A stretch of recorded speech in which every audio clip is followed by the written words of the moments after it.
저희들이 세대 간의 갈등 뭐 이런 이야기들을 종종 합니다. 그래서 세대를 어떻게 나눠야 될지 모르겠습니다. 젊은 세대, 기성세대, 노년세대 이렇게 나눠야 될지 어떻게 나눠야 될지 모르겠습니다. 근데 대표적으로 예를 들어서 20대와 같은 젊은이들, 또 다음에 뭐 혹은 70이 넘으신 노년세대 이렇게 예를 들어서 좀 대비할 수가 있죠. 그러면 보통 이 두 세대 간에 나오는 얘기들은 어떤 이야기들이 있을까요? 뭐 대표적으로 20대가 노년세대를 향해서는 답답하다, 고리타분하다 이렇게 얘기할 거고요. 또 반대로 이제 노년 세대에서 요 젊은 세대를 향해서는 버릇이 없다, 뭐 이렇게 이해할 수 없다, 이렇게 이제 이런 얘기들이 나타날 수 있겠죠. 그러나 이것은 너무나 당연한 거죠. 자연스러운 것이고 이 속에서 사회가 더 건강하게 발전할 수 있고 발달할 수가 있죠. 그래서 그것이 참 좋은 면이 있습니다. 대신에 이제 서로에 대한 이해를 하는 것이 필요하겠죠. 예를 들어서 노년 세대에서는 20대와 같은 젊은 세대들을 보면서 고마워해야 되죠. 왜냐하면 이제 지금 이제 은퇴한 다음에는 그들이 이제 먹여 살리는 거니까 사회적으로 이렇게 세금을 내서 부양하는 거니까 우리의 부양 세대지 하면서 고마우면 되고요. 대신 또 젊은 세대는 노년 세대를 향해서 내가 이렇게 잘할 수 있는 기반을 닦으신 분들, 그리고 또 그들에게 배울 것이 있어요. 내가 경험하지 못한 것들을 이미 다 경험하신 분들이잖아요. 그러니까 그분들로부터 배울 것들을 좀 배울 수 있다라면 그건 굉장히 지혜로운 방법이 될 수 있겠죠. 이렇게 서로를 이해할 수 있다면 그 사회는 더 건강하고 그리고 아름다운 사회가 되지 않을까 생각을 합니다. 예를 들어 볼게요. 우리 결혼에 대한 이야기가 요즘 참 저를 깜짝깜짝 놀라게 합니다. 왜냐하면 결혼이 점점 농담거리가 되어지고 이상하게 이해되어지는 것 같아요. 그래서 어떤 그 분은 이렇게 얘기를 하더라고요. 결혼과 죽음은 늦을수록 좋다, 이렇게. 이게 웃고 지나갈 수 있는 이야기인지 모르겠지만 좀 걱정이 되기도 합니다. 이게 실제인지 아닌지 모르겠지만 누가 이런 조크를 올렸더라고요. 주일학교에서 선생님이 아이들에게 묻습니다. 아담이 무슨 죄를 졌지? 아이들이 너무 쉽죠. 대답을 합니다. 하나님이 먹지 말라는 선악과를 따먹었어요. 선생님이 묻습니다. 그래서 하나님이 아담에게 어떤 벌을 내리셨지? 그 아이가 또 대답을 합니다. 선생님 몰라요? 하와 결혼하게 하셨잖아요. 이렇게 얘기를 했다는 거예요. 결혼이 축복이 아니고 하나님 벌이 된 거예요. 동의하는 분이 계십니까? 근데 이게 저희들이 농담처럼 하지만 이게 너무 많아지다 보니까요. 우리 이제 젊은 세대들 20대 이후죠. 그다음에 우리 자녀들의 세대에는 어떻게 될까? 결혼을 한 번 결혼해서 평생을 때론 싸우고 아픔이 있어도 주님 안에서 극복해서 지켜가야 될 것, 극복해야 될 것으로 이해가 될런지, 모토로 싸우면서 살아 3년 살다가 싫으면 헤어지고 이렇게 돼야 되는 건지 저희들이 참 걱정이 되어집니다. 이럴 때 노년 세대가 얘기해 줄 수 있는 게 있죠. 지난번에 소개해드렸던 칼 필레머의 책에 보면 이런 이야기가 있습니다. 이제 이 책은 노년 세대 분들을 인터뷰해서 뽑은 이야기들을 이제 적어놓은 글이죠. 그 이야기에 이런 이야기가 있습니다. 한 할머니가 있는데 아마 10대 후반쯤이 아닐까 싶어요. 그때는 나오지는 않습니다. 그런데 12월 31일이 되어서 친구들끼리 모여서 파리를 하게 되었습니다. 자정시간 12시가 다 가까이 왔을 때 조라는 한 남학생이 자기 옆으로 와서 앉더라는 거예요. 그러면 여학생은 어떻게 되겠어요? 가슴이 쿵쾅거리기 시작하겠죠. 왜 그럴까요? 카운트다운하고 12시 정각이 되면 미국 사람들 하는 거 있잖아요. 와 해피 뉴 이어 하면서 옆에 사람하고 키스를 한단 말이에요. 정말 기대하고 있는데 그 조라는 친구가 12시가 딱 되자 자기한테 키스를 딱 했습니다. 집으로 돌아가는 그 길에서 이 여학생 마음에 이 남학생을 사귈까 하는 이제 마음이 생겼고요. 실제로 두 사람이 데이트를 시작을 하고 결혼을 하게 되었습니다. 그리고 결혼 생활을 52년을 했습니다. 그리고 남편이 먼저 죽고요. 아내는 홀로 10년을 더 살았습니다. 그리고 그 10년이 지난 시점에서 인터뷰를 하게 된 것입니다. 자기를 인터뷰하는 사람에게 이야기를 합니다. 나는 조를 지금도 사랑해. 내 평생에서 가장 강렬했던 사랑도 조였어. 내 남편이었어. 우리들의 이 사랑은 정말 뜨거웠지. 이렇게 얘기를 합니다. 여러분 어떠세요? 그렇게 느껴지셔요? 우리 한국 그 어떤 그 드라마 이렇게 쇼에서 그런 거 나왔죠. 남편이 아내에게 묻습니다. 할아버지가 할머니한테 묻죠. 당신과 나의 사이 천생연분을 생각하고 물었는데 왼수 4글자 했더니 평생 왼수 이렇게 얘기를 했다고 하잖아요. 쓸쓸하죠. 이렇게 얘기하면 안 되지만 그 할머니가 얘기했던 이야기들은 우리에게 참 마음에 감동을 줍니다. 노년 세대에 계신 분들도 나는 정말 내 아내와의 그 결혼 관계가 어떤가, 내 남편과의 결혼 관계가 어떤가 한번 생각하면 좋을 것 같고요. 또 이런 지혜로운 이야기들이 어떻게 해요? 사실은 우리 젊은 세대들에게 전달되어야 되죠. 왜요? 젊은 이들에게 정말 지금 들려지는 모든 것들은 결혼을 가지고 조크하지만, 농담으로 삼고 있지만 그것이 아니고 진정한 그 사랑과 그 아름다움이 결혼 관계 속에서 이루어진다라는 것을 보여줄 수 있고 남겨줄 수 있겠죠. 또 그 속에서 어떻게 하나님께서 원래 창조하셨던 그 아름다운 가정의 모습들, 이런 것들도 남겨줄 수 있겠죠. 그러면 젊은이들이 그것을 보면서 세상에 아무리 이렇게 하나님의 창조의 원리를 거스르게 돌아가도 이건 옳지 않아, 이건 정말 진정한 아름다움이 있지 않아, 진정한 아름다움은 우리 앞세대 분들이 살았던 그런 모습들, 그런 거야 라고 얘기할 수 있겠죠. 이런 것들을 서로 주고받을 때 어떻게 해요? 서로에게 조연이 되어준다라고 할 수 있어요. 조역, 도와주는 사람들. 젊은이들은 노년 세대에 어떻게 해요?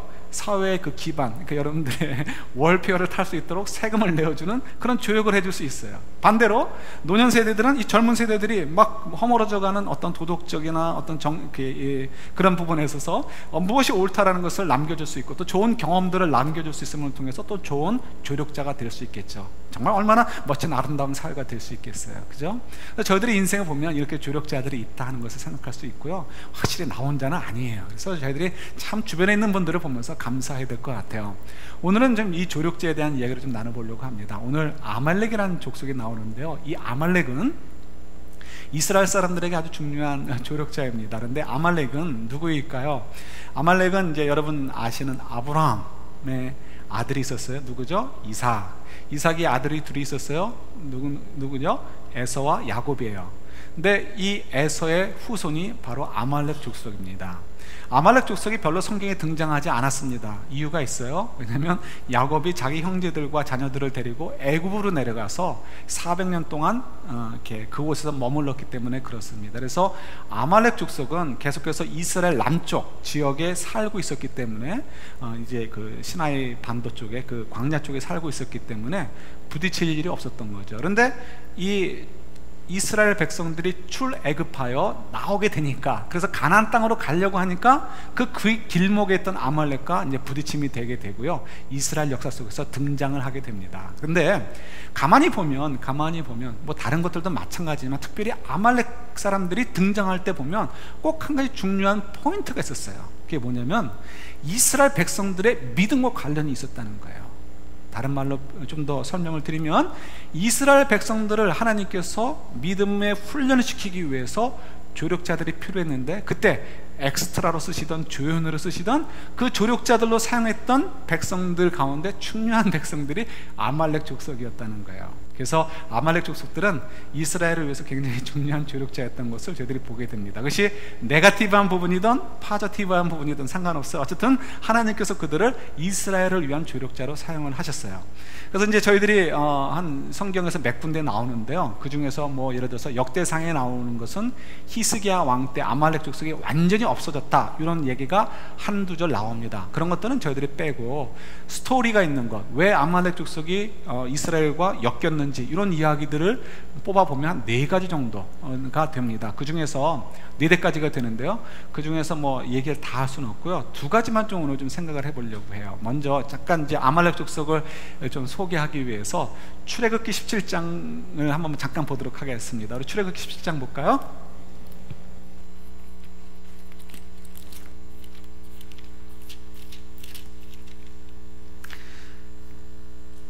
출애굽기 17장 12절부터 14절까지만 보도록 할게요. 구약성경 108페이지에 있습니다. 출애굽기 17장 12절부터 14절이요. 제가 12, 13절 있고요. 14절은 여러분 같이 있습니다. 모세의 팔이 피곤함에 그들이 돌을 가져다가 모세의 아래에 놓아 그가 그 위에 앉게 하고 아론과 홀이 한 사람은 이쪽에서 한 사람은 저쪽에서 모세의 손을 붙들어 올렸더니 그 손이 해가 지도록 내려오지 아니한지라. 여호수아가 칼날로 아말렉과 그 백성을 쳐서 무찌르니라. 같이요. 여호와께서 모세에게 이르시되 이것을 책에 기록하여 기념하게 하고 여호수아의 귀에 외어 들리라. 내가 아말렉을 없이하여 천하에서 기억도 못하게 하리라. 아멘. 이 말씀 읽으시니까 이게 어떤 내용이구나 하는 것을 기억하실 거예요. 이스라엘 백성들이 출애굽하여 르비딤이라는 곳에 머물게 됩니다. 르비딤이라는 곳에 머물렀는데 물이 없어요. 광야 지역이니까. 한두 명도 아니고 뭐 젊은이들만 있는 것이 아니고 그 수많은 사람들이 있었고 연세 드신 분도 있고 갓 태어난 아이도 있고 하니까 물이 너무 귀한 거죠. 물이 없으면 다 죽게 됩니다. 그러니까 사람들이 불평을 했어요. 모세에게 불평을 했지만 결국 하나님께 불평을 한 거죠. 왜 우리를 출애굽하여, 애굽에서 잘 있었는데 왜 우리를 이렇게 이 고생하다가 다 광야에서 죽게 하느냐, 이렇게 이야기를 하면서 불평을 합니다. 그랬더니 하나님께서 모세에게 지팡이로 반석을 쳐서 물이 나게 해서 먹여라 라고 말씀을 하시죠. 그때 이제 그 백성들이 그 과정에서 어떤 이야기를 하냐면, 하나님이 우리와 함께 하시나 함께 하지 않으시나, 이런 질문을 가지고 그들이 얘기하게 됩니다. 그래서 이제 우리 그 출애굽 17장 앞부분에 보면 그것이 나와 있어요. 그리고 나서 바로 어떤 얘기가 나오냐면 아말렉 이야기가 나옵니다. 이 얘기는 뭐냐면 백성들이 뱉은 이야기와 하나님께서 아말렉을 보낸 이유가 서로 연결되어 있다는 거예요. 백성들은 지금 출애굽하여 아직 이렇게 뭐 신앙적으로나 모든 면에서 잘 정리되어 있지 않은 때입니다. 아직 이 노예 근성이 아주 그냥 뿌리 박혀 있고요. 종으로 살다가 갑자기 이 주권에 있는 자들이 되니까요, 굉장히 아주 그냥 혼란이 완 상태인 거죠. 그래서 하나님께서 그들을 훈련시키는 것이 필요하시죠. 또 앞으로 하나님께서 그들을 통해서 이루실 계획들이 있으니까. 그래서 이제 뭐 십계명도 주시고 뭐 이런 훈련들을 시키지만, 그 중에 이제 첫 번째 그 일 중에 하나로서 그들에게 하나님의 이 모습을 더욱 부각시키시는 것들을 저희들이 보게 됩니다. 10가지 재앙을 통해서 하나님의 존재하심을 그렇게 느꼈는데도 이 이스라엘 백성들이 아주 어리석은 거예요. 10가지 재앙은 애굽에서 있었단 말이에요. 그러니까 지금 애굽 떠나서 왔으니까 그 하나님이 우리와 함께하지 않으시는 거 아닌가, 이런 이제 의심을 하게 되는 거죠. 하나님께서 그래서 아말렉을 보내십니다. 아말렉이 느닷없이 쳐들어와서 이스라엘 백성들을 칩니다. 출애굽기 17장에는 아말렉 족속들이 이스라엘 백성들을 많이 죽였다는 표현이 안 나오는데, 뒤에 신명기서에 보면 모세가 백성들에게 그 당부하는 얘기에 보면 이런 이야기가 있습니다. 아말렉이 그때 쳐들어와가지고 힘 약한 사람들을 많이 죽였다는 거예요. 그래서 아말렉을 용서하지 말아라, 이렇게 이제 유언을 남기는 것을 보게 됩니다. 마지막 설교에서요. 그러니까 아말렉이 그때 와서 연약한 사람들, 여성들이나 애들이나 노년층들을 많이 죽였던 것 같아요. 그런데 이제 이 이야기를 보면 이 전투가 벌어졌는데 모세가 직접 나가지 않는 거예요. 모세는 언덕 위로 올라가서 잘 아시는 대로 손을 듭니다. 기도하는 거죠. 그러면 어떻게 해요? 이제 여호수아가 백성들을 이끌고 나와서 싸웁니다. 손을 들면 이겨요. 내리면 지고. 이기면 손을 들면 이렇게 무찌르게 되고요. 또 손을 내리면 밀리게 되는 거죠. 그래서 아론과 홀 두 사람이 이 모세의 팔을 들고서 계속 있다가 결국은 이제 아말렉을 무찌르게 되었다는 이야기가 있습니다. 그래서 이제 우리에게 주어지는 교훈은 뭐예요? 우리가 봐야 되는 메시지는 뭐예요? 모세는 영적 파워가 있어서 손만 들어도 뭐예요? 파워가 쭉쭉 나가가지고 이겼어. 이게 아니에요. 그는 기도발이 셌어. 이런 게 아닙니다. 그게 아니고 하나님께서 이 전쟁을 어떻게 하신다? 주관하신다는 것을 보여주시는 거예요.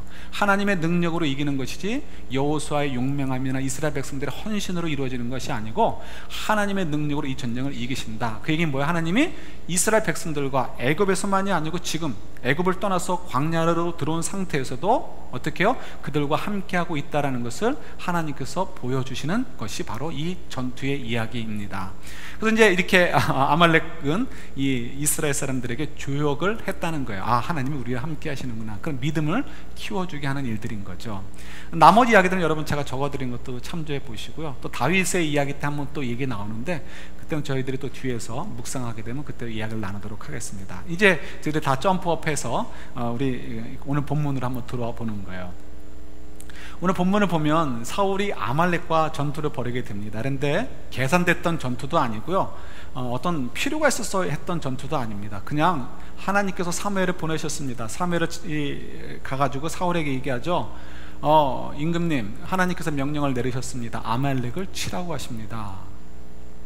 느닷없이 그렇게 얘기하시면서 얘기가 2절 보면 이제 이유가 나오죠. 그런데 우리 성경을 한 군데 찾아보도록 할게요.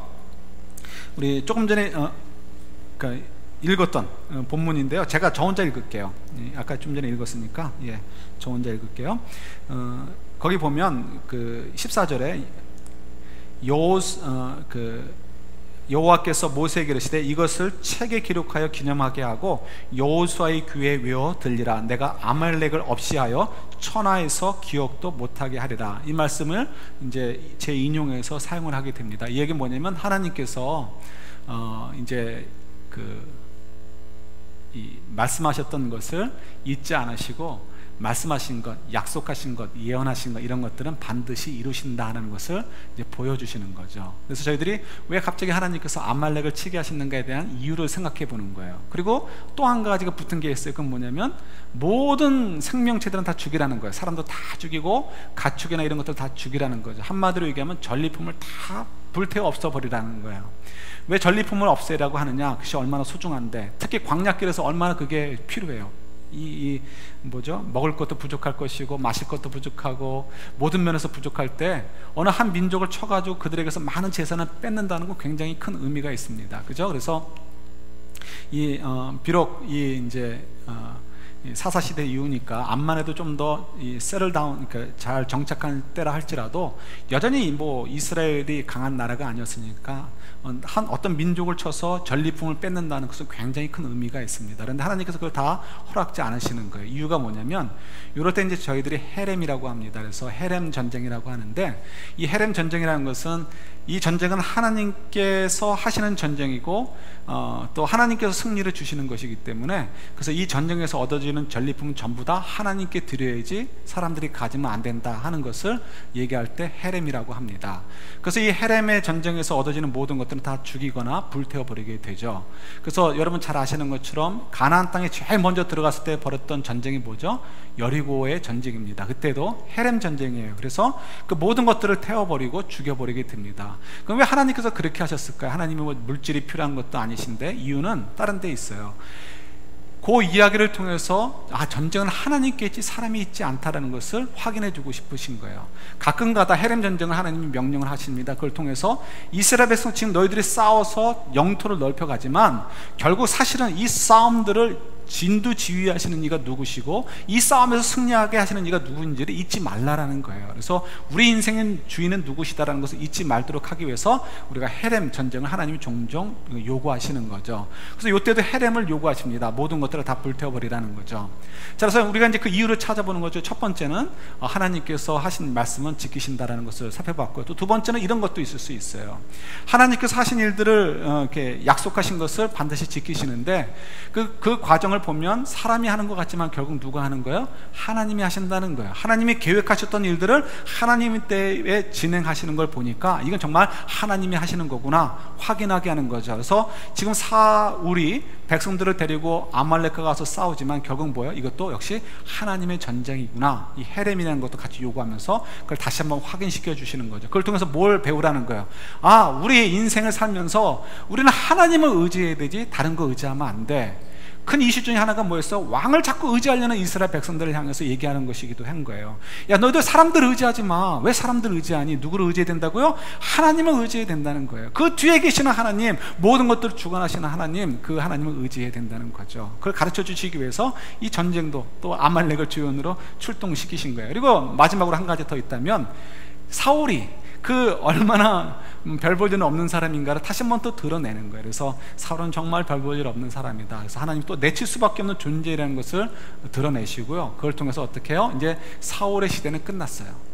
다음에 이제 다윗이 왕이 될 텐데, 그때 사울을 지지했던 사람들이 부르르 몰려가지고 사울도 하나님이 세우셨던 왕인데 왜 다윗을 우리가 섬기게 됩니까? 이렇게 얘기할 때 딴소리 하지 못하도록 하나님께서는 다윗을 세우셨고 사울을 버리셨습니다라는 것을 분명히 하도록, 그래서 다윗의 길을 예비하시기 위해서 또한 이런 일들도 버려놓으셨구나 하는 것을 저희들이 볼 수 있습니다. 자, 이제 오늘 가장 중요한 부분이에요.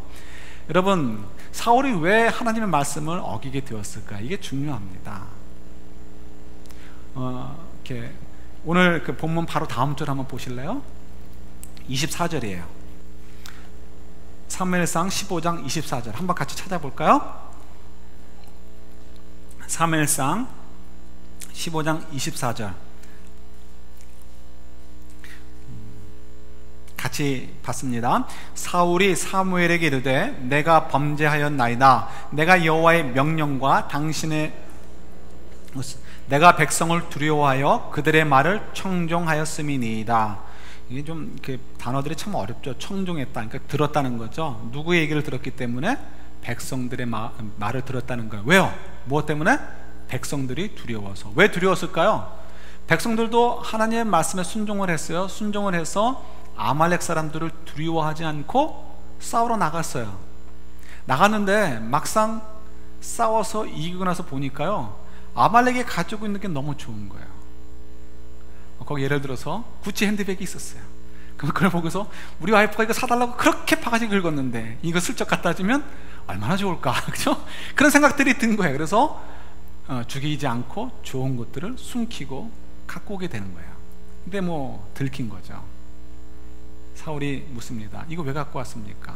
사무엘이 물을 때 사울이 대답하는 거예요. 백성들이 무서워서요.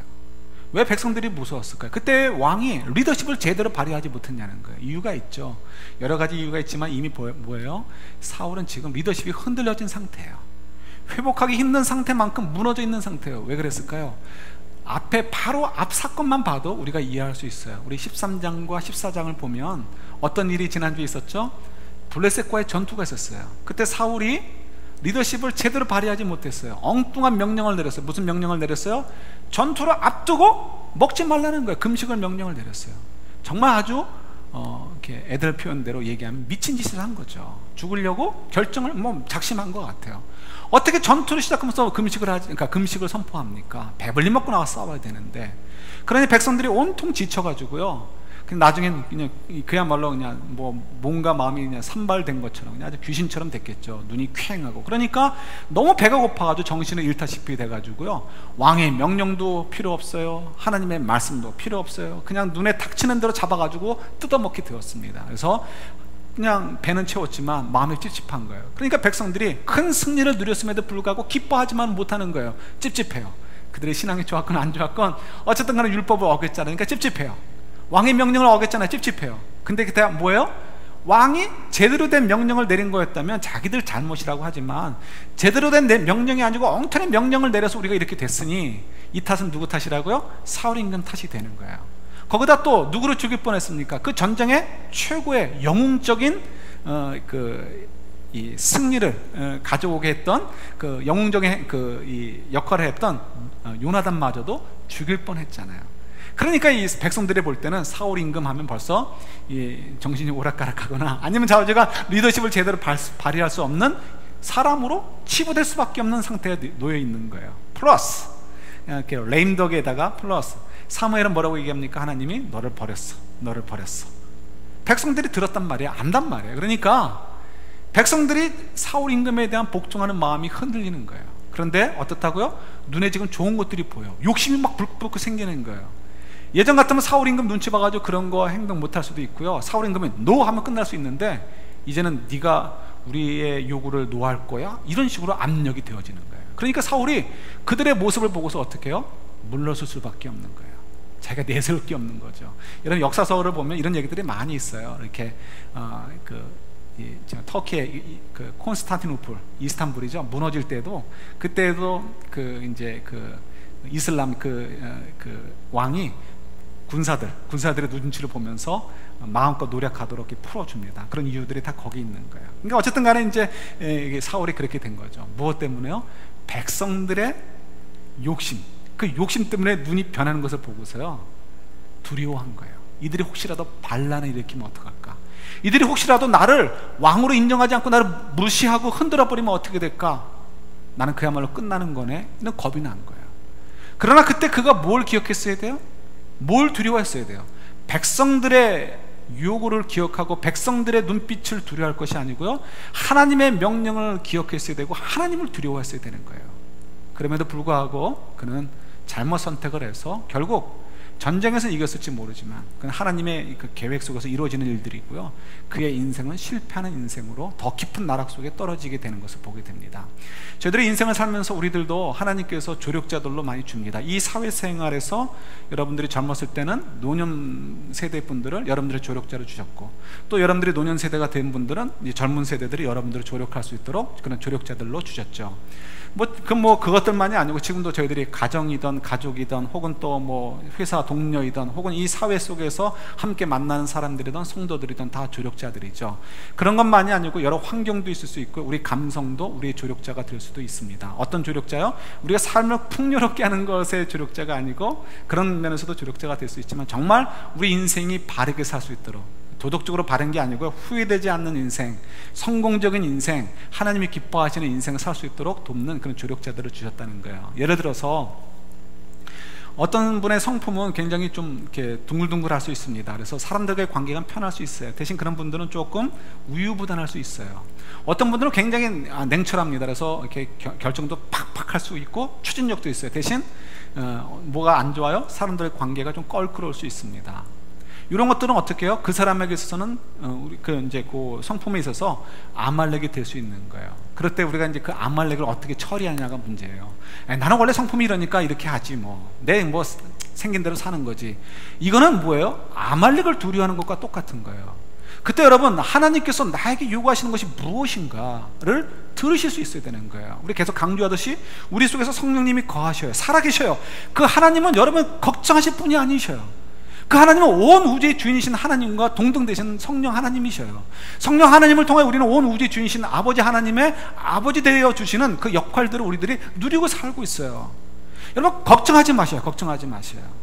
담대하셔요. 그리고 여러분 정말 집중해서 하나님께서 나에게 요구하시는 음성을 들으셔야 돼요. 그때 여러분들이 나는 원래 이렇게 살았으니까, 나는 이렇게 원래 꼼꼼하니까, 나는 원래 이렇게 칼 같으니까, 나는 원래 좀 우유부단하니까 이런 거 가지고 핑계대지 마시고요. 그때 어떡하라고? 하나님께서 나에게 지금 요구하시는 것이 무엇인가 들으셔야 되는 거예요. 그리고 그때 어떻게 해요? 믿음에 도전을 하시고 내 성품을 두려워하지 마시고 나에게 힘이 되어주시고 능력이 되어주시는 하나님을 두려워하고 하나님의 뜻을 따라 일어나시라는 거예요. 그럴 때 어떻게 해요? 우리가 믿음의 승리를 하게 되는 거예요. 그것이 우리에게 주시는, 이 본문에 주시는, 저에게 주시는 너무 엄청난 메시지이기도 합니다. 여러분 성품만이 아니라 여러 가지 면에서 우리에게 주시는 아말렉들이 있어요. 하나님 우리를 사랑하시기 때문에 주십니다. 그러나 그때 그 아말렉을 절대 두려워하지 마십시오. 아말렉은 우리를 죽이고 살리는 자가 아니고 우리의 조력자에 지나지 않아요. 우리들의 인생을 위한 엑스트라에 지나지 않아요. 정말 중요한 건 뭐예요? 하나님이신가. 하나님.